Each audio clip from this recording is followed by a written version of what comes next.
This is my command center. It's where I edit videos, I join work calls, and I get absolutely slammed by 9-year-olds before rage quitting. I think my setup has looked pretty cool for the past couple years. I've had different variations, but there's always been some things that have been slowing me down creatively. So over the last few months, I found those weak points and then rebuilt my setup with one main goal in mind, which is speed, focus, and most importantly, fun. I don't want to be on the grind 24/7. I have a wife and a kid and a life outside of work, so any little tweaks I can make to speed up my process, I'm gonna take them, and I think I found some great ones. And the best part is this is not some $10,000 aesthetic overhaul of your desk. Yes, I have some things that are more expensive, but the core of it is really simple and not crazy expensive. So today I'll show you the tech that changed my workflow. And like a lot of creative people, I love Logitech gear. I've been using their MX mice for years.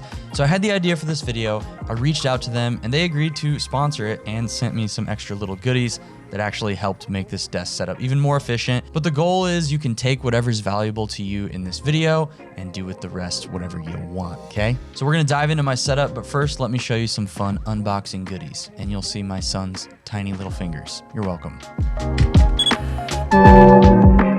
Ladies and Goonies, we have an incredible day today. Excuse me while I live my dream. It's an avocado. Okay, I'm actually so excited. First of all, trigger warning if you don't like gross stuff. This is the MX Master 3, and it is an absolute grime fest. It is disgusting. It is worn down. My favorite features about this is, first of all, how comfortable it feels on the hand and the wrist. It's just like your hand just lays here.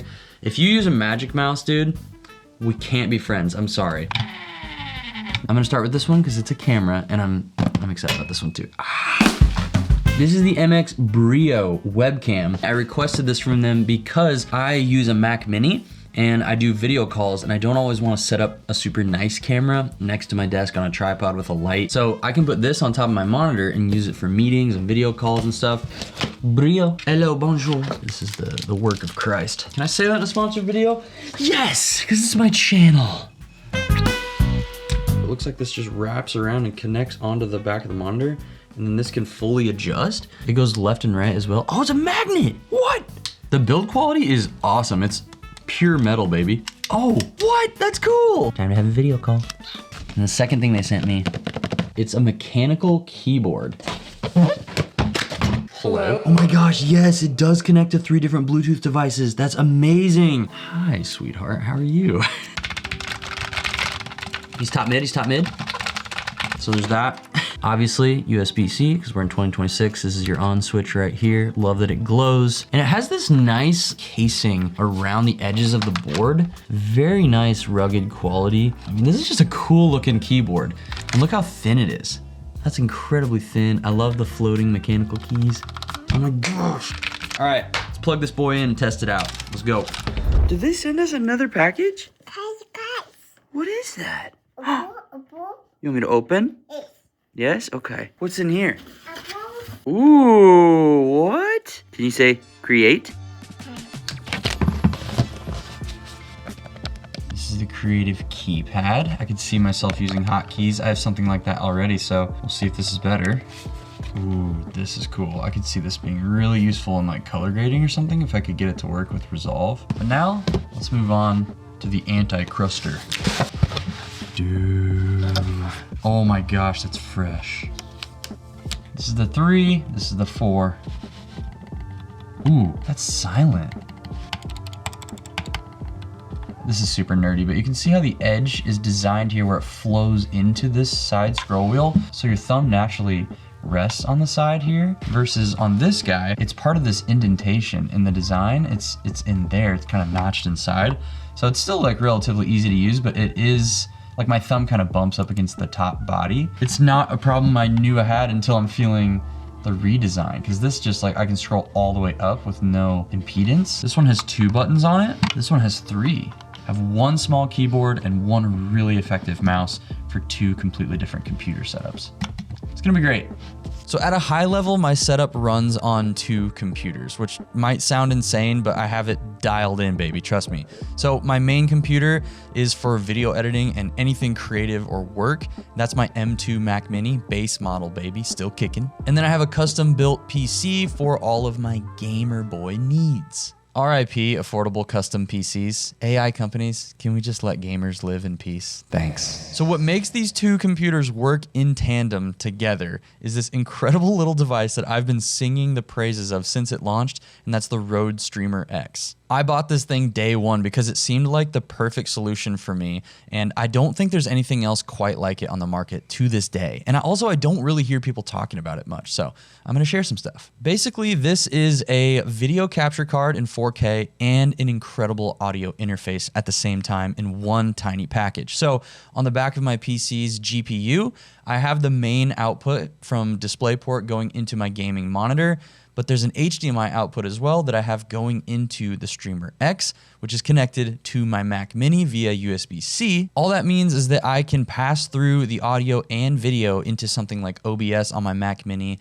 if I want to do gaming live streams, or what I use it for the most is just taking the audio feed from the PC over HDMI, and then I can hear my games in the same headset that I edit in. So I can be talking to people on Discord on my Mac, hearing my games, and just playing on this super nice gaming setup on this monitor over here. In basic terms, it's taking my audio from every device and just putting it in one single place so I can do whatever I want with it. And further than that, there's a software called Rode Unify, which I have right here. I'm actually using it to record with this microphone right now. Shout out to the Rode Procaster mic. It's underrated and so overlooked by people. I've been using this for years. It's incredible quality. But in Unify, I get these separate mixes here. So I can change what I hear in my headphones right here. And then I can change what my friends in Discord hear from the chat here. So if I want to play music on Spotify, I can adjust the volume for them and make it different for me. But the great thing about running all my audio from my PC and my Mac into one place is I can use these beautiful DT770 Pro headphones for everything. And for gaming specifically, having high quality studio headphones gives you more of that 360 dimensional sound. And obviously for video editing, you get more of a flat signal from audio. So if you make it sound good in your headphones, it's gonna sound good on basically every other platform. Now the PC's video signal goes into this Gigabyte gaming monitor here. I can get 170 frames per second on this monitor, which looks really great. My PC can kick that out relatively easily. So my games look awesome, they sound awesome. And this monitor is genuinely great for the price. Highly recommend it if you're on a medium budget, but you want really good quality. Next to the gaming monitor is my main work monitor, which I use for video editing, everything else. And I refuse to even consider upgrading because this is 4K, super accurate colors, it's a perfect size, and it just looks amazing. There's no point to me even looking at other monitors. But one thing my setup lacks is a built-in camera anywhere because I'm using 2 desktop computers. And that's where this new Logitech Brio camera comes in. It looks really nice. And for a while I was setting up mirrorless cameras for like video game streams and just recording YouTube videos and stuff. And it can just get super bulky doing that. I had it mounted to my desk and it just looked janky. It was too heavy, all that. This is super tiny, sits on top of your monitor. It's just one cable that goes into your computer. But if you go over here and hop into Logi options, is it Logi? Logistics. You can access all the Logitech devices that you have, and you click on this, go into your pro settings here. You can even have a grid here when you're setting up your shot, make sure you're straight on. But over here in exposure, you can actually customize everything and you can change it to manual if you want. I have auto exposure because it's doing well, but my white balance I have set to manual so I can actually not have the colors change while I'm recording. So you can just dial everything in exactly how you want it and it looks great. You can even change the focus if you want, but I have that on auto as well because it works great. And then you can also like punch into different frames if you want to hide something in the background or just have a tighter look. But I like that nice wide look. And the fact that it's able to go 4K 30 is pretty awesome. But if you have a slow USB-C cable, it will limit you. So you have to have a USB-C Gen 2 3.2 cable to get that full 4K 30 speed. But having a nice camera is so essential nowadays for how many people are working at home, how many people are doing live streams. And I'm using it now for the podcast that I put on my Patreon and YouTube memberships. If you're interested, you can check that out below as well. But it just takes away a lot of the setup. I have super good audio and super good video from this little setup here. It's perfect. Now let's move into everything on this sexy gray felt mouse pad that I found. I've tried so many mouse pads, and this is the one that I have liked the most. It's just really professional looking. It does attract some cat hair here and there, but it's not too bad to clean. Now, first and foremost, we have to go over the keyboard. We've already unboxed it, but dude, I've been learning some incredible things about this keyboard. You can also customize this a little bit here in the app, like the backlighting. You can change the different effects on it, which is cool. I have mine set to like calmly do this breathing effect. You can have it just always on, and then you can control the brightness as well right here with these buttons, which is nice. But one of the coolest things about this keyboard is if you put your fingers close to the keyboard, it lights up automatically before you even touch it. It's so cool. I don't know how it does that, but it's just a nice little touch. Now, don't get me wrong, I like testing different keyboards. I like switching here and there. This one I've really been enjoying because it's so small. It's the first smaller keyboard size I've ever had. And the fact that it's mechanical but also low profile is just such a nice touch. I mean, look how thin this guy is. And it has these little flaps here if you want it to sit a little bit higher like this, if that's a little more cozy for you. At first, I was concerned that I was going to miss the number pad over here and having an extra enter button, but I've just gotten used to typing in my stuff right here and hitting enter here. I kind of like it that I don't have to like slam my hand over here, blah, blah, blah, blah, hit enter, and then go back to this area. Everything's just nice and tight, which for me just keeps things fast, which is super important if you're editing videos and you have a child that you want to spend time with. You have to be quick. For me, it's a perfect blend for like professional video editing, that nice, satisfying, but not too loud mechanical feel.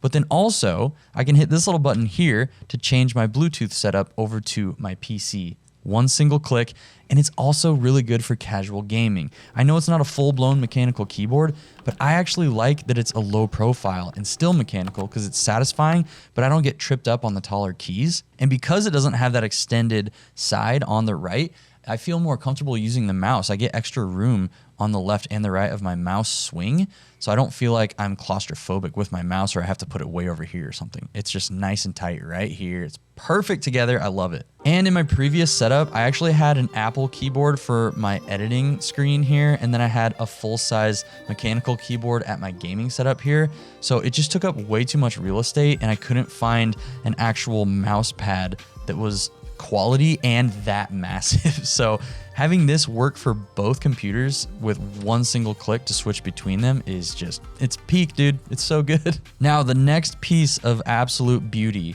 is this MX Master 4 mouse. As we went over, I've been using the MX Master 3 for a long time. And when I first saw the 4, when I unboxed it, I was like, this just looks like a slightly different refresh, but very similar. No, dude, this thing is an absolute beast. Let me show you why. So I've customized these two buttons to do some fun stuff in DaVinci Resolve. Dude, this is insane. You see this where it says show actions ring? You have this haptic pad on the mouse, and when you're resting your thumb, you can click down on it lightly. You can also customize how strong the haptic feedback is. I have mine at the lowest and it's super satisfying. But watch what happens when I hit this little pad. Tap it with my thumb, gives me that little feedback, and I get this magical little actions ring here. Now, what the heck is this? You can open your Finder by clicking and just swiping over there. You can also play media. You can add an emoji, which I kid you not, using emojis is always difficult for me because I forget the hotkeys on my keyboard. This is one click and swipe over and it brings up the emojis. You can also take screenshots in an instant, which is really cool. But this right here is pretty sweet. You can instantly open your AI of choice. For me, it's ChatGPT, which is so cool. Like if I randomly think of a question while I'm editing or something, I just swipe over, swipe up, let go, and it just goes straight to ChatGPT. It's freaking awesome, dude. If you want to customize this, you just click on this right here, and then you can change how things are affected, which is pretty freaking insane. And I have found some creative ways to use this mouse in Resolve that speed up my workflow a little bit more. For instance, these two little buttons right here, this is now how I zoom in and out of my timeline. So I don't have to move my hand and hit the plus and minus. My hand just always stays on my mouse, and I can just drag this where I want it, zoom in, zoom out, and it's really fast, responsive. Also, when you switch to a master mouse like this and you get this side scroll wheel to navigate your timeline, I promise you won't be able to go back. The fact that I can just zoom in and then scroll around like this with both scroll wheels, like I never have to move my hands to navigate my timeline at all, is so time saving. Like it's the little things that really change your workflow, man. Now, I'm about to commit one of the 7 deadly gamer sins. Buckle up. So you know how I mentioned that I can change Bluetooth devices with my keyboard between my Mac and then instantly to my PC, start typing away on that? You can do the exact same thing by tapping this button on your mouse and then controlling another Bluetooth device. The gamer sin I'm committing is using this mouse and this keyboard for video games. I know, it's not a wired in mouse, boys, but guess what? I'm a casual dad gamer. Get off my back. Seriously, what is that? Who did this? You're going to prison. But seriously, the best part about having this mouse keyboard set up on this pad and everything wireless and Bluetooth is the fact that when I want to switch to gaming, I just slide my mouse pad over to my PC's monitor. And then when I want to get right back into work, I slide it here, tap those buttons, and I'm back to working. The last thing on my mouse pad here is this creative dial pad, which I use in DaVinci Resolve as well. I have this set up to turn off and on individual nodes if I want to see what something looks like before I make any adjustments, which is kind of cool. And then this button right here just bypasses all of my grades so I can see any shot, what it looked like before I graded it and after, so I can really see how dramatic the grade actually is. And if I go into my edit tab here, I have these two little buttons set up in a very fun way. As long as my clip is selected, I can adjust the volume by +3 or -3. So plus is on the right, minus on the left. So I can quickly adjust volumes, which is nice. I can also just select a bunch of clips and change them at the same time. So I don't have to highlight all of these and then click audio and then click and drag this. It's just so much faster to do this, which is awesome. But this can also be fully customized however you want it to be. Just click on here and then it opens up all these options. You can see I program my own shortcuts in here. I just picked some things that I thought would be really helpful. Increase, and I just looked at what it was to trim and increase audio levels. Option 2, so I just typed that in here as a shortcut, saved it, and that's what it is now. Super easy. Now the last piece of Logitech gear is this creative keypad right here. Before I was using this, I had a loop deck. I've talked about it in some previous videos, but it was kind of bulky and my setup looked a little plasticky. It was just a little too much for my setup. I just need something really simple and easy, and that's what this guy is for me now, and I really like it. The reason I have it off my mouse pad is because it's plugged into USB-C to my computer, and that way I can move my mouse pad between computers without having to unplug this ever, which is nice. And I have these vintage Chevelle manuals sitting over the cable. But just like everything else, you can customize the keys in the Logi app. I hope I'm saying that right. And I kept mine really simple. You can also do per app settings and then a global setting that affects anything on your computer. But I primarily use mine in DaVinci Resolve for some complex shortcuts so I can just do them instantly. Let me show you. So if I get a video completely finished, like this one right here, I can click this button and I have it set up to do 2 shortcuts for me. You can do multi-action macros, so it generates subtitles for me in one single click. Before that, you'd have to go into a menu, click something, enter a setting, hit enter before it would even start. This does it all in one single macro click. If I want to see my video in a full preview, I just hit this button right here and then I can see what my video looks like. And then a setting I use a lot in Resolve specifically is having my cursor be the selector of a clip. Before, you'd have to go into timeline and then click, I don't even know where it is, to be honest, but I don't have to worry about it because now I can just hit follows. It's a custom macro I made that just does that for me. So it's disabled right now. Click this and now it's enabled. So I swap between those all the time, and the fact that I can just hit this one button to go between is perfect. Then in the color tab here, I have this to toggle between my different scopes, which is really nice if I need to quickly check skin tones or saturation, exposure, whatever. Very fast. So yeah, most of the Logitech gear is wireless, so I don't have to worry about it. But for everything else that's wired, it goes into my USB-C hub. It's an old Anchor. It's been reliable for years. But if you need other options, I'll recommend some videos below from my buddy Kyle Erickson. He's the USB hub master. But that way I have my card reader that I use all the time. I have extra plugins if I want to plug in some random gear here and there. And overall, my setup is pretty simple, but you can take whatever you want from this, build upon it, or strip it down, make it yours. And I think the core of having this setup right here just be so fast and efficient is drastically improving my workflow. And I'm such a freaking nerd for that stuff. So everything I've mentioned is linked below. Logitech, thank you for partnering with me on this video. It means the world. Also, thank you to my patrons and YouTube members for supporting. You guys are the best. And remember that you guys are loved much more than you might even know. All right, I'll see you in the next video. Bye.